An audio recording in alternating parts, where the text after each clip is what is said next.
Petit Jornal. Inteligência e irreverência em doses diárias.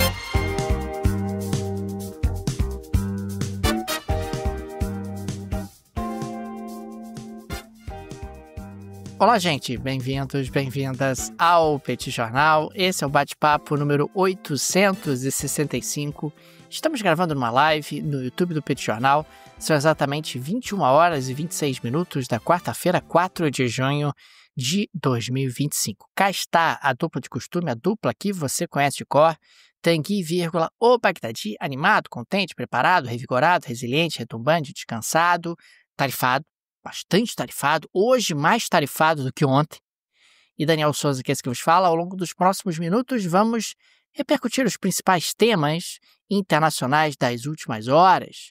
Hoje não falaremos sobre Elon Musk, tá? Você sabe que Elon Musk está muito magoado porque o Donald Trump cortou os subsídios aos carros elétricos, né? Por isso que ele, inclusive, estava ali soltando os cachorros contra o Trump ontem.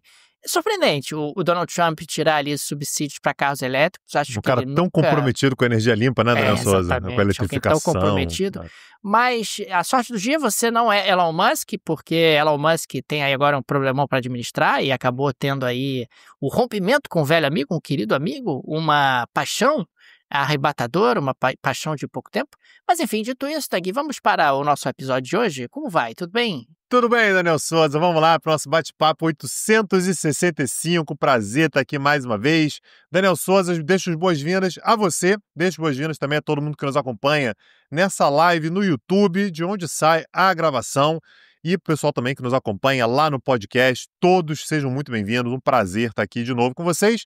Daniel Souza, pensando, como primeira pauta de hoje, eu queria falar sobre a resolução que foi proposta hoje no Conselho de Segurança da ONU e que pedia um cessar-fogo imediato, incondicional e permanente na faixa de Gaza.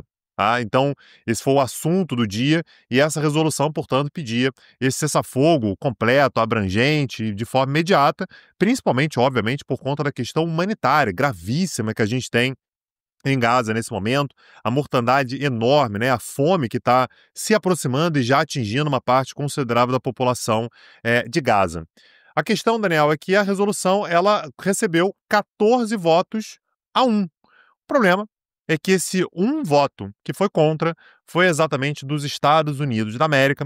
Como foi uma resolução que estava sendo votada, discutida no Conselho de Segurança, os Estados Unidos possuem poder de veto. E, portanto, não adianta a Rússia votar a favor, França, China, Reino Unido, os outros membros rotativos votarem a favor. Os Estados Unidos, sozinhos, conseguem vetar a resolução. Portanto, esse 14 a 1 significa que a moção, que a resolução foi bloqueada. A justificativa foi dada, Daniel, pela embaixadora dos Estados Unidos na ONU, a Dorothy Shea. Ela disse o seguinte: os Estados Unidos deixaram muito claro desde sempre que não apoiarão qualquer medida que não condene o Hamas e que não demande que o Hamas se desarme e deixe Gaza. A resolução enfraquece os esforços diplomáticos em busca de um cessar-fogo que reflita a realidade em Gaza e a resolução fortalece o Hamas. Daniel, isso aqui na prática é uma reverberação de argumentos que Israel utiliza. Israel utiliza exatamente esses argumentos. A gente sabe que os Estados Unidos utilizam, isso não é de hoje, o seu poder de veto na ONU para proteger os seus aliados, e o Israel certamente é o maior aliado dos Estados Unidos, principalmente quando a gente fala sobre o Oriente Médio. Israel já disse mais de uma vez que não aceita qualquer tipo de cessar-fogo permanente ou incondicional. Por logo, os Estados Unidos colocam isso adiante no Conselho de Segurança da ONU também, e, portanto, a resolução está bloqueada. Isso, naturalmente, Daniel, de qualquer maneira, aumenta a pressão sobre Israel. Somente os Estados Unidos votaram junto com eles, tudo bem que leva ao bloqueio, mas dá para ver que há uma pressão cada vez maior, principalmente no momento, Daniel, em que há uma dificuldade crescente para chegarem alimentos na faixa de Gaza. Israel bloqueou durante semanas e mais semanas a chegada de alimentos. Israel gera dificuldade de toda sorte para que esses alimentos entrem na faixa de Gaza. Aliás, isso está sendo dito inclusive pela própria ONU, né? A ONU vem dizendo isso, que Israel vem gerando uma série de complicações para os alimentos entrarem. E nesse momento a distribuição de ajuda, né, de alimentos está sendo feita inclusive por uma fundação norte-americana, a Gaza Humanitarian Foundation, e que não tem nenhuma experiência, nunca teve experiência em ajuda humanitária, e são eles que estão canalizando essa ajuda. A gente está vendo, Daniel, pelo nível de desorganização na entrada dos poucos alimentos que de fato chegam na faixa de Gaza. A gente teve inclusive a morte de diversos palestinos que se aproximavam dos locais de distribuição de alimentos. Soldados israelenses se sentiram ameaçados naquele momento, foi o que disseram, e dispararam e mataram palestinos. Então, de fato, um pandemônio. E se soma a isso ainda, Daniel, o fato de que o próprio Hamas tenta boicotar de tudo quanto é jeito a entrada de alimentos. Naturalmente, o Hamas quer manter a sua centralidade nessa disputa. A chegada de ajuda humanitária, portanto, poderia deixar o Hamas um pouco de lado. O fato, Daniel, é que no meio disso tudo, a população de Gaza está absolutamente esmagada, né, por bombardeios, por fome, por uma série de problemas. E no momento em que o Conselho de Segurança debate a questão, a resposta norte-americana é que o assunto está vetado, portanto, nem essa pressão, que poderia ser ainda maior sobre Israel, para deixar que a ajuda humanitária pelo menos entrasse, ou que houvesse um cessar-fogo para que a questão fosse discutida de forma diplomática, nem isso é aprovado, Daniel. Então, vamos ver o que vai acontecer daqui para frente na ONU, como é que essa discussão vai se desenrolar, mas o fato é que a resolução foi bloqueada no Conselho de Segurança hoje, Daniel. É impressionante esse cenário, né, Tanguy? De um lado, você acaba tendo um governo israelense que está claramente utilizando a fome como arma de guerra, então oferece ali de maneira insuficiente e desorganizada, desordenada o fornecimento de ajuda humanitária, e do outro você tem ali um Hamas que também não se preocupa com os habitantes da faixa de Gaza, está muito mais preocupado em se manter minimamente relevante e tentar sobreviver como poder governante na faixa de Gaza. Aliás, até falando ainda sobre Israel, o Ministério da Defesa de Israel no dia de hoje anunciou que o montante de vendas de armamentos, de exportações de armamentos de Israel, somou 14,8 bilhões de dólares em 2024.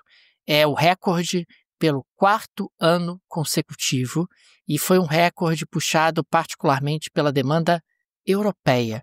A demanda europeia representou 54% das exportações de armamentos de Israel no ano de 2024, ante 35% em 2023. O Ministério da Defesa de Israel especificou que a demanda por seus mísseis, foguetes e sistemas de defesa antiaérea, né, representaram ali cerca de 48% do total das exportações. Então a gente está falando aí de um armamento pesado. O que acaba acontecendo na prática é que a gente tem um continente europeu que tem aumentado os investimentos militares de maneira muito significativa. E quando você pensa em investimentos militares, comprar armas de Israel, ainda mais armas que envolvam aí defesa antiaérea, que envolvam mísseis, etc., é uma expertise que os israelenses acabam tendo. Vai ser muito interessante observar como é que esse número vai se comportar em 2025, né? Porque em 2025 nós tivemos aí uma mudança, ainda que muito suave, da postura europeia em relação a Israel, pelo menos no que tange ao discurso, mas os europeus têm intensificado, né? Têm intensificado os investimentos militares. A indústria militar acaba sendo algo que oxigena bastante a economia de Israel, né? Acaba dando bastante força para a economia de Israel. É um setor que acaba sendo bastante desenvolvido, até por conta do histórico bélico que o país tem, e é algo que chama a atenção. Parece um pouco, né, Tanguy, também com a história da Rússia com o gás sendo comprado pelos europeus, né? A Europa fala e compra o gás da Rússia, né? Assim como a Europa fala de Israel, aí compra os armamentos israelenses. Aí você fica meio com uma postura meio incoerente, né? Como é que você realmente tem uma coisa no discurso, tem uma outra postura e tal, etc. Mas é a política sendo política, né? Você considera que precisa do gás russo, porque se não tiver o gás russo isso impacta a inflação e o seu poder político pode ficar fragilizado. Você precisa dos armamentos de Israel, porque senão você vai ter ali um país mais vulnerável do ponto de vista militar, ao mesmo tempo em que você mantém um discurso anti-Rússia e mantém ali um discurso que tem mudado, embora muito suavemente em alguns países, de condenação ali a práticas do Estado de Israel na faixa de Gaza. Enfim, é algo que me chamou a atenção e acho que casa um pouco com a primeira pauta de hoje. Daniel Souza, na pauta da Rio Claro de hoje, a gente tem que falar naturalmente sobre um aspecto que impacta diretamente na economia mundial e, portanto, nos investimentos. E aí já deixa aqui o recado, né? Tem um link, está na descrição desse episódio, para você conhecer o trabalho da Rio Claro Investimentos, que obviamente está olhando muito de perto tudo o que está acontecendo, o cenário tarifário. E hoje, Daniel, e obviamente para ajudar a blindar os seus investimentos, a fazer uma belíssima carteira de investimentos para você, procura lá Rio Claro. E hoje, Daniel, a gente teve um dia muito importante, né? Porque tarifas sobre aço e alumínio finalmente passaram a vigorar. E aí, Daniel, é para valer? Veio para ficar? Quais são os impactos? Como é que você está vendo esse cenário aí? Olha, tem que é para valer. A gente já tinha mencionado isso, que o presidente Trump havia anunciado na sexta-feira passada, durante um comício, né, durante um discurso em Pittsburgh, na Pensilvânia, falando ali justamente para operários do setor siderúrgico, que ele ia aumentar as tarifas, que já estavam em 25% e ia passar para 50%, porque isso ia trazer de volta investimentos no setor siderúrgico para os Estados Unidos. E ele cumpriu a promessa. No dia de hoje, entraram em vigor as tarifas de 50% sobre aço e alumínio. E isso gerou uma desorganização razoável no mercado internacional desses dois produtos. O Brasil, o setor, né, que exporta aço e alumínio para os Estados Unidos, reclamou horrores, pediu ali algum tipo de atuação do governo brasileiro por conta justamente do mercado americano ser um mercado relevante. Outros parceiros, como é o caso da Coreia do Sul, do Japão, também reclamaram muito dessa sobretaxa e você tem um setor que acaba muito provavelmente experimentando nos próximos tempos uma queda do preço desses dois insumos. É um setor que tem margens apertadas e, consequentemente, algumas empresas podem entrar em dificuldade em diferentes partes do planeta. A oferta ela é muito inelástica, né? Você não tem como mexer muito na quantidade ofertada no prazo de tempo muito curto. Ao mesmo tempo, são investimentos de longo prazo de maturação. Puxa, abrir uma siderúrgica nos Estados Unidos é algo complicado, é algo que envolve algum risco e um custo muito mais alto. E é um setor que, na boa, não tem ali um grandíssimo valor agregado, não é um setor ali que é uma máquina gigantesca de geração de empregos, mas me parece que é um setor que o Trump achou muito simbólico e politicamente muito relevante. É muito evidente que esse setor está sendo tratado de maneira especial, porque você teve ali tarifas, né, lineares sendo impostas em relação a diferentes países e tal, mas o setor do aço e da siderurgia foi tratado ali de maneira separada. O setor automobilístico também é um setor que o Trump faz referência com frequência. O que me chama a atenção é que são dois setores velhos. É uma indústria velha. É uma indústria que realmente faz referência a uma América do passado, né? Uma América que foi uma potência siderúrgica desde a época do Andrew Carnegie no século XIX, do Henry Ford no que diz respeito à indústria automobilística, mas é uma indústria que hoje, cara, comprar aço, comprar alumínio de outro lugar que é mais barato, comprar carros importados, uma parte da produção ser importada, tudo bem, sabe? Não é isso que vai tornar os Estados Unidos grandes de novo, não é isso que vai tornar os Estados Unidos desenvolvidos de novo, mas são setores que o Trump me parece que enxergou um simbolismo importante e por isso ele tem focado bastante em anúncios nesse segmento. E, aliás, Daniel, o fato de serem setores velhos mexe muito com investimentos, né? Muito investidor, quando vai fazer um investimento, às vezes olha para essas grandes empresas, né, tradicionais e fala assim, poxa, é aqui que eu vou investir e tudo. Muito importante você ter alguém do seu lado que entenda, que conheça, que saiba, que leia o cenário para conseguir fazer bons investimentos pensando nos seus objetivos de longo prazo. Por isso que fica aqui a indicação da Rio Claro Investimentos. A Rio Claro não toma nenhuma decisão por conta própria. Tudo é baseado na conversa com você, né, com o cliente. Então, saber o que você quer, é para se aposentar, é para fazer uma viagem, é para comprar um imóvel, é para trocar de carro, o que você espera dos seus investimentos, tudo isso você encontra lá no link que está na descrição desse episódio com a Rio Claro Investimentos, Daniel. Fica aqui a nossa recomendação do trabalho da Rio Claro. A Rio Claro é uma gestora de investimentos credenciada junto à CVM como administradora de carteiras.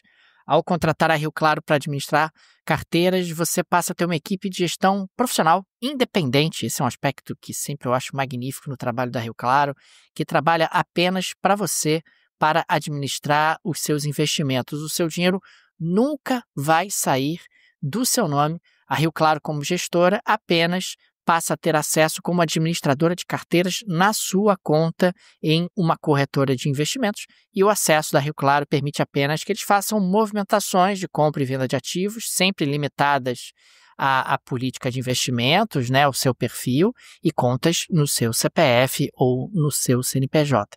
Link no descritivo. Se você tem a necessidade, precisa de uma ajuda para gerenciar os seus recursos, para projetar o futuro, para pensar na aposentadoria, para realizar um sonho, Rio Claro Investimentos, fica aqui a nossa recomendação, link no descritivo desse episódio.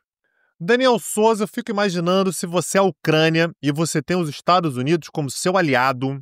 Não precisa nem de Rússia, Daniel. Você está mal parado de qualquer maneira. O Trump e o governo dele, Daniel, eles tentam disfarçar que eles têm uma admiração pela Rússia, sim, e que eles não estão nem aí para a Ucrânia. Mas eles fracassam todos os dias, Daniel, não conseguem, né? Então hoje, Donald Trump conversou com Vladimir Putin mais uma vez. Foi a quarta conversa que eles tiveram nesse atual mandato, né, que lembrando, começou faz pouquíssimo tempo, e o Trump dizendo, Daniel, ele falando sobre o Putin, falou assim, o Putin disse aí que vai ter que retaliar, que ele se sente obrigado a retaliar. Importante lembrar que no domingo, né, dessa semana agora, a Ucrânia fez ataques importantes contra instalações da aeronáutica da russa, né, inclusive destruiu. Aí um número que não ficou muito claro, Daniel, a Ucrânia falou no primeiro momento em 41 aeronaves estratégicas, né, são bombardeiros estratégicos russos. Isso não pareceu muito exagerado. E atualmente, Daniel, a própria Ucrânia já calibrou isso aí e falou que destruir, ficou aí entre 10 e 12. Mas o Putin falou pro Trump e o Trump verbalizou isso. O Putin disse aí que vai ter que retalhar. Meio que preparando o Zelensky. Se liga aí que ele vai retaliar. Não foi assim, não pode retaliar, retaliação não poderá acontecer. Não, se liga aí porque aparentemente vai ter a retaliação. Segundo o Trump, eles também conversaram sobre o Irã. E os dois concordaram que o Irã não pode ter uma bomba nuclear e que o Trump ia pressionar mais o Irã para que finalmente um acordo saísse. A gente vem falando sobre isso nas últimas semanas, né? O próprio Irã está dizendo que, olha, a negociação está meio fria e aparentemente não vai sair lá grandes coisas. O outro integrante do governo Trump, Daniel, que não consegue esconder o desprezo que tem pela Ucrânia e a admiração pela Rússia, foi o Kit Kellogg, né? O Kit Kellogg é um enviado especial dos Estados Unidos que trata tanto de questões do Oriente Médio quanto principalmente questões relacionadas à Ucrânia. Ele falou que, olha, a Ucrânia foi muito corajosa, atacou aí, a Rússia, parabéns. Pareceu que era um elogio. Logo depois falou assim, mas esse ataque que a Ucrânia fez aí aumenta o risco nuclear, né? Porque está atacando, segundo o Kit Kellogg, atacando um dos elementos fundamentais da segurança russa. E segundo ele, quando você ataca um elemento tão importante da segurança russa assim, aí a Rússia tá na razão de se sentir ameaçada. De novo, Daniel, tá ali meio que dizendo que a Ucrânia, foi brava, foi corajosa e tal, mas alertando que isso pode gerar um problema maior também.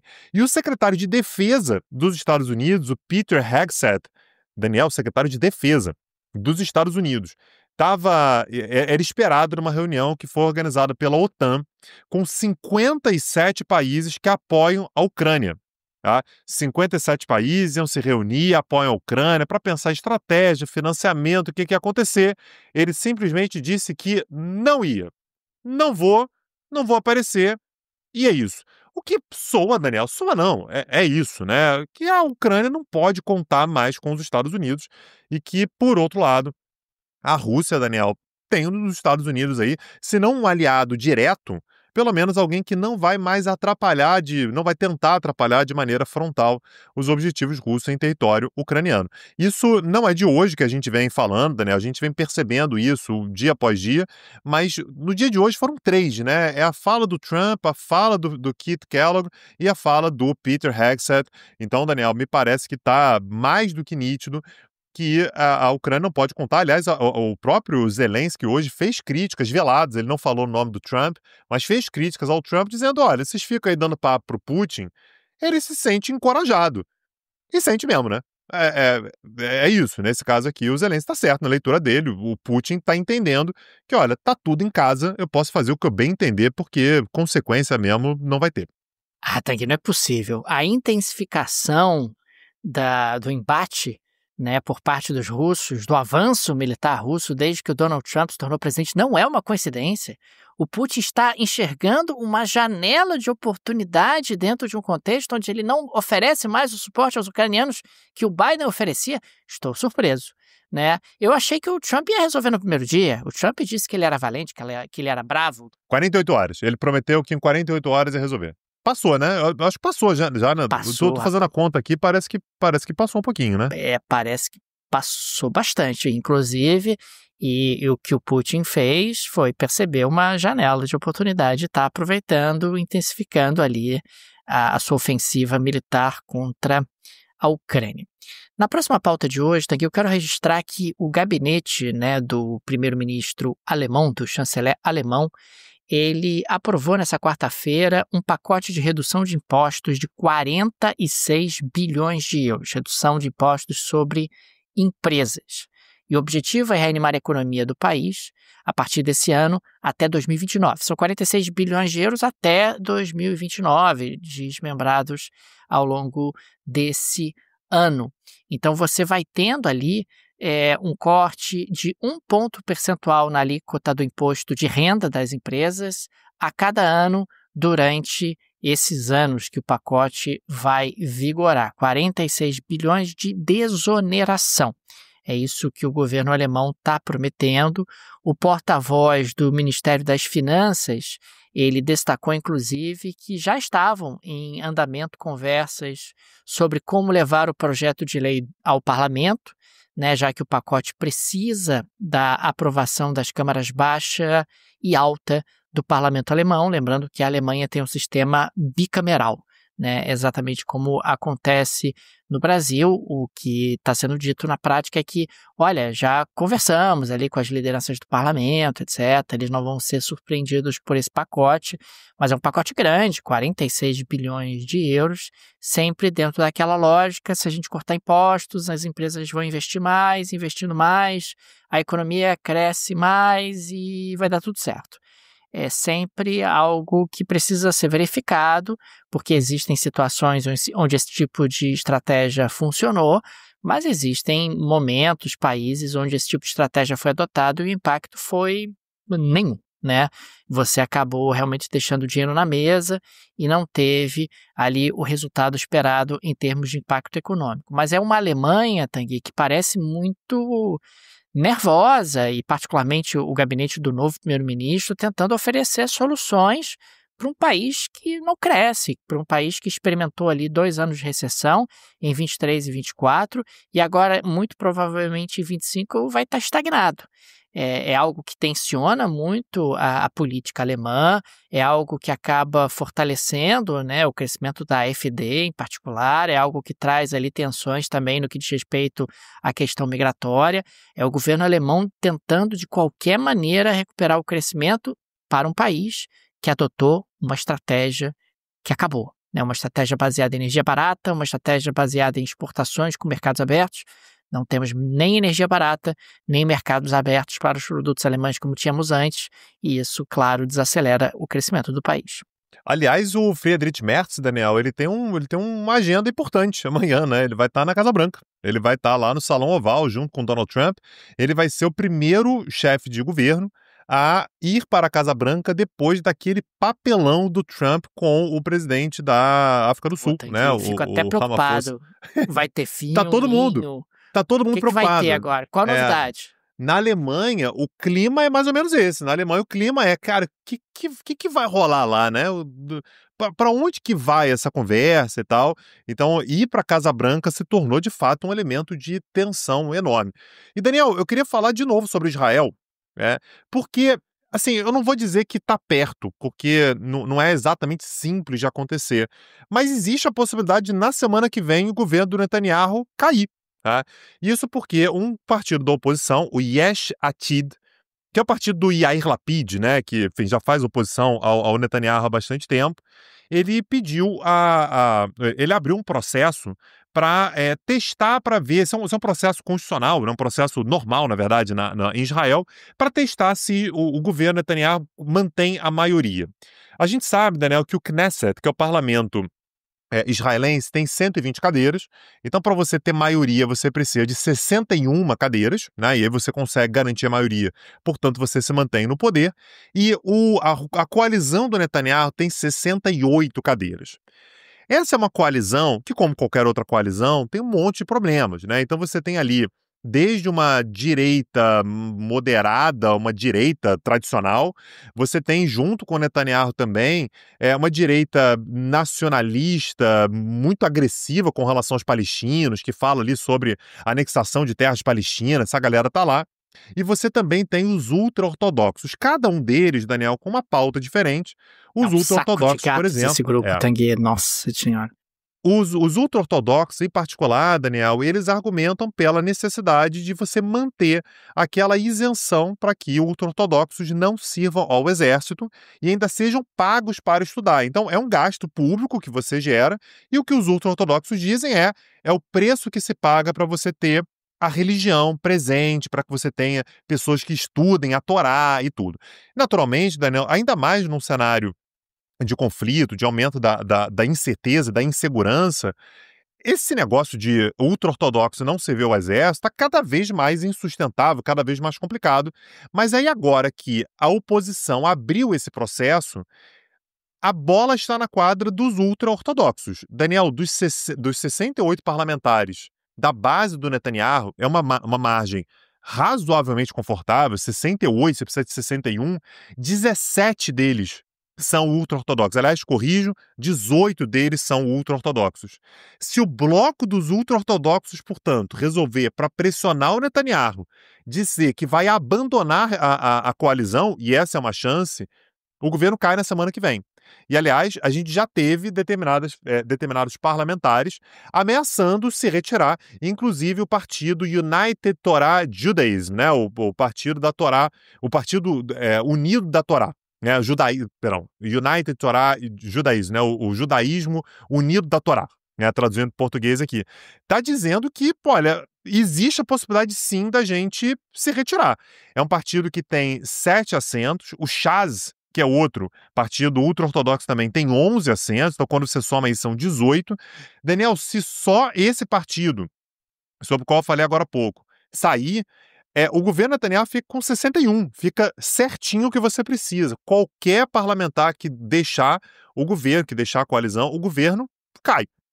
Então, me parece, Daniel, que daqui até o dia 11 de junho, na semana que vem, daqui a exatamente uma semana, quando essa questão for votada, né, quando, enfim, você vai ter que ver no frigir dos ovos se o governo se mantém ou não, o Netanyahu vai ter que fazer concessões para os ultra-ortodoxos. A questão é que fazer concessões para os ultra-ortodoxos é extremamente impopular junto a outras partes da coalizão que falam, por exemplo, sobre guerra. Meu amigo, tem que ir para a guerra, tem que dar porrada nos palestinos, tem que se proteger dos árabes e tal, que muitas vezes entendem que, olha, os ultra-ortodoxos eles não contribuem para esse projeto de Israel que a gente vislumbra. A gente sabe, Daniel, que o Netanyahu já conseguiu se livrar de situações piores. Se tem alguém que consegue se livrar de situações como essas, há muito tempo é o Netanyahu. Netanyahu, somando todos os mandatos dele, já chega a 17 anos como primeiro-ministro israelense, é um negócio inacreditável, mas de qualquer maneira ele vai ter uma semana tensa aí pela frente para ver como é que ele vai fazer para se manter no poder para além do dia 11 de junho, Daniel. Tanguy, é uma coalizão que é muito pouco homogênea, né? E você tem aí alguns interesses que parecem que não são conciliáveis. A agenda dos ultra-ortodoxos é simplesmente a preservação desse direito, né, de não servir o exército e de ter subsídios governamentais para o estudo religioso. E do outro lado você acaba tendo ali aqueles que, dentro da coalizão, querem acabar com isso o mais rápido possível, porque querem um Estado de Israel forte do ponto de vista militar e focado nesse objetivo. Enfim, avançamos para a geleia da Shakira de hoje, Tanguy? Por favor, Daniel Souza, o que a geleia da Shakira nos brinda hoje? Qual é a surpresa de hoje? Hoje é uma daquelas pautas que você gosta, Tanguy. Estão abertas as inscrições para os primeiros Jogos Olímpicos de robôs humanoides. Né, que peraí, só um minuto, eu me perdi um pouco aqui, rapidinho. Você tá me dizendo que vai ter Jogos Olímpicos de robô. Exato, humanoides. Tá. Que são aqueles que parecem com seres humanos e tal, que tem ali uma tentativa de estética humana. Eu posso auditar? É verdade. Daniel, isso você inventou, cara, não é possível. É verdade. Aliás, esses Jogos Olímpicos acontecerão entre os dias 29 de agosto e 2 de setembro de 2025 em Olímpia, na Grécia. Olha que fofo, Tanguy. O evento, ele é organizado, né, pela Acumino, do setor de inteligência robótica, em parceria com a Endeavor Greece, e acontecerá na International Olympic Academy. E é interessante porque os humanoides, Tanguy, eles vão competir em corrida, salto e lançamento de dardo, né? Testando aí destreza, agilidade desses magníficos humanoides. Inclusive, no site do evento, você tem ali a informação de que o objetivo é reunir, conectar pesquisadores, sonhadores, pioneiros, construtores de humanoides do mundo todo para que haja ali troca de ideias, para que você tenha ali um ambiente inovador. E registro, Tanguy, que no último mês de abril, em Pequim, né, nós tivemos a primeira meia maratona de humanoides, né, onde cerca de 20 robôs participaram, né, também contou com corredores humanos, mas eles estavam ali separados, né, por uma cerca. Por alguma razão, eles não competiram na mesma disputa. De qualquer maneira, Tanguy, tem uma super oportunidade. Você pode escrever aí o seu exército de humanoides. Você que é um grande aficionado, tenho certeza, total, né, um entusiasta dos robôs humanoides, pode inscrevê-los aí nos Jogos Olímpicos que vão acontecer na Grécia ainda esse ano. Daniel Souza, se as pessoas quiserem saber mais sobre tecnologia na política, tem curso no Peticurso sobre isso? Tem, sim, senhor. Tá lá, peticursos.com.br. Se quiser saber sobre o continente africano, já estamos no 3º, 4º curso sobre o continente africano. América Latina, então tem vários, né? Tem praticamente todos os países da América Latina. A gente já deu pelo menos uma aula, para alguns deles tem inclusive um curso, né? México tem um curso, Argentina tem um curso inteiro. Você vai encontrar muito conteúdo por lá. Acessa lá, peticurso.com.br, preço acessível, discussões interessantes e o melhor no formato de stream. Você pode assistir na hora que você quiser, na ordem que você quiser, do jeito que você quiser. E tenho certeza que vai contribuir muito para o seu estudo e para aqueles temas sobre os quais você tem mais curiosidade. Fica aqui também o nosso agradecimento aos apoiadores e apoiadoras do Petit Jornal, vocês que ajudam a manter esse projeto de pé. Fica o nosso carinho, o nosso abraço, o nosso muito obrigado a cada um de vocês. O Petit é uma mídia pequena, não tem nenhum conglomerado por trás, nenhuma produtora por trás, por isso a ajuda de nossos apoiadores é tão importante e por isso registramos aqui o nosso agradecimento a cada um deles. Fica também o convite, se você gosta do nosso projeto, se ele faz diferença na sua rotina, considere nos apoiar. No descritivo desse episódio tem várias alternativas. Tem a chave Pix, é uma forma prática e instantânea de apoiar o Petit Jornal, dá para ativar o Pix recorrente. Tem também o link para o Apoia-se, o link para o Patreon. Se você vive no exterior, tenho certeza que uma dessas alternativas será confortável para você. É isso, Daniel Souza. Amanhã estamos de volta. Um abraço e até a próxima. Valeu. Tchau, tchau. Petit Jornal. Inteligência e irreverência em doses diárias. Acesse www.petitjornal.com.br.